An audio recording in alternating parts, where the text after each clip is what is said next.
자, 이번 시간에 독립협회에 대해서 좀 설명을 할게요. 우리가 지금 상황을 좀 보면, 어떤 상황이냐면, 청일전쟁이 있었죠?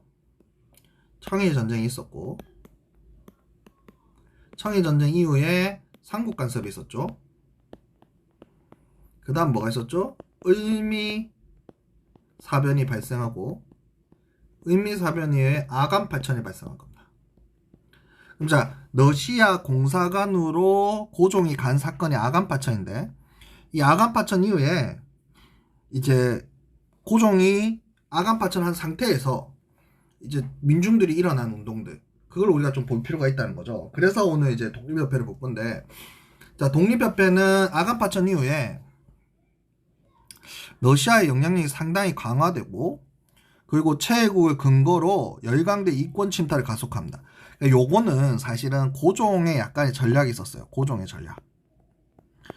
전략이 뭐냐면, 여러 나라의 이권을 줘서 어느 한 나라가 장악했을 때 다른 나라가 이권 침해를 받도록, 그래서 어느 한 나라가 못 차지하도록. 그러니까 다르게 얘기하자면, 우리나라 여러 이권을 주는 거죠. 여러 이권을 뭐 미국한테도 이거 주고, 일본한테는 이거 주고, 러시아한테는 이거 주고 하다 보면, 미국이 만약에 우리나라 다 차지하게 되면 일본과 러시아는 손해잖아요. 그러니까 이런 식으로 이권을 가지고 열강대를 좀 조절하는 그런 모습을 좀 보이기도 했어요.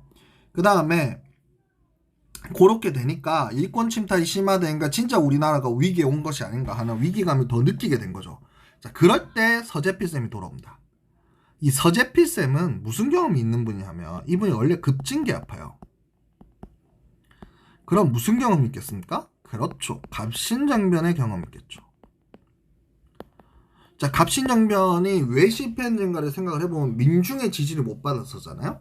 그럼 서재필쌤이 돌아왔으면, 그러면 어떻게 하면 민중의 지지를 받을 수 있을까? 어떻게 하면 민중의 지지를 받아서 우리가 이 개화를 더 진전시킬 수 있을까?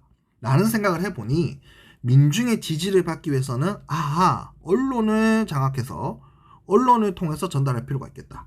그리고 그 부분에 대해서는 그 정도 어느 정도 동의를 합니다. 그래서 독립신문 발간할 때 정부로부터 서재필쌤이 지원받은 것도 있어요. 자, 독립신문을 발간하고요. 그러면서 뭘 하냐? 독립문을 만들자 하면서 이제 독립협회를 창립하게 된 거예요. 자, 이 독립문이 뭐냐 하면, 나중에 어디다 만드냐면요, 영흥문이라는 문이 있었어요. 영흥문. 이게 뭐냐면, 환영한다 할 때 영자고 은혜할 때 은자예요. 은혜를 환영한다. 즉, 청나라 사신이 올 때, 청나라를 우리에게 은혜를 주는 나라입니다. 이 은혜에 환영합니다. 하면서 만드는 게 영흥문이었어요. 영흥문은 조선, 조공, 채봉 관계의 대표적인 상징물 같은 거죠. 이거를 불살라버리고, 그래서 그 밑에 주춧돌은 그대로 둬요. 위에 건 불살라버리고. 그리고 뒤에다가 독립문을 만듭니다. 뒤에다 이렇게 독립문을 만들어요. 독립문을 만들었어요. 뭐를 의미하겠어요? 그렇죠. 청나라부터의 독립, 조공 채봉 관계로부터 벗어나서 만국공복체제로 들어가면서 우리가 개화 정책을 추진하겠다는 의지를 표현하는 거죠. 그래서 요걸 만들기 위해서 독립협회를 만들고, 여기에 굉장히 다양한 계층들이 참여하게 됩니다. 그러면서 독립협회를 중심으로 토론회, 강연회 하면서 이제 자신들의 의견을 얘기하기 시작하고, 그것을 정책으로 만들어내야 된다는 이야기를 하기 시작하면서 이 민중들의 자유로운 정치 참여를 주장하는 민권보장운동들이 일어나게 되는 거죠. 그러는 와중에 고종은 다시 돌아와서 대한제국을 수립하게 돼요. 그리고 독자적인 연호인 광무를 쓰게 되고요. 그리고 한청 통상조약을 맺습니다. 이게 왜 중요하냐? 지금까지 우리는 조공채봉 관계였잖아요. 근데 한청 통상조약을 맺었다는 건 무슨 체제로 들어가는 거예요? 만국공법 체제로 들어간다. 조선과 청나라는 드디어 무슨 나라다? 대등한 나라다라는 걸 보여주게 된 거죠. 자, 그럼 이제 뭘 했냐? 구체적으로 보면 제일 중요한 게 독립협회에서 한 거 가장 중요한 게 만민공동이에요. 그래서 최초로 근대적 민중집회로 러시아의 침략 행위를 비판하고요, 의회 설립을 주장하게 됩니다. 즉 근대 국가로 가자라는 거죠.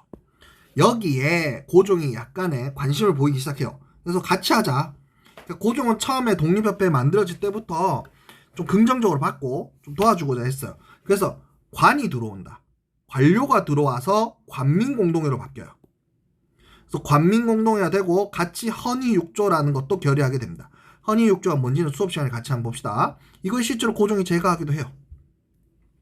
그리고 준추원관제라고 해서 우리나라 역사상 최초의 의회 기능을 갖춘 기구도 만들고 관민의원과 민서의원을 해서 실제로 의회처럼 돌리기도 하려고 해요. 근데 이제 고종의 옆에 있었던 보수 세력들이 이런 의회 설립이라든지 이런 근대 국가로 가는 걸 반대하는 세력들이 독립협회가 공화정을 만들어야 한다. 자, 공화정은요, 왕이 없는 체제예요. 저들이 지금 왕을 쫓아내고 그들만의 세상인 공화정을 만들려고 합니다. 라면서 고종에게 옆에서 이야기를 했고, 고종도 거기에 대해서 어느 정도 의구심을 가지기 시작하면서 황국협회를 조직해서, 황국협회가 뭐냐면 보부상단체예요. 보부상단체인 황국협회를 조직을 해서 독립협회와 충돌을 시키게 되고, 이걸 이유로 저 단체는 봐요, 저렇게 폭력적인 단체다, 저 단체 있으면 안 돼 하면서 강제로 해산시키게 됩니다. 독립협회에 좀 한계점도 있어요. 한계점은 수업 시간에 한번 설명하겠지만, 수업 시간에 설명할 건데, 왜냐면 일본에 대한 비판이 없어요. 그러니까 청나라나 러시아에 대한 비판은 있는데 일본에 대한 비판이 없어요. 그런 부분들도 있었습니다. 그럼에도 불구하고 나름대로의 근대 국가로 가고자 했던, 스스로 우리가 노력하고자 한 부분들이 있었다는 거. 그러나 그것이 어떻게 보면 이제 고종과의 관계 문제에 있어서 잘 정리가 되지 않아서 우리가 해산되었다라는 거. 그런 부분들이 조금 안타깝다라는 거죠. 네. 수업 시간에 조금 더 자세한 내용들은 쌤이 더 해주도록 할게요.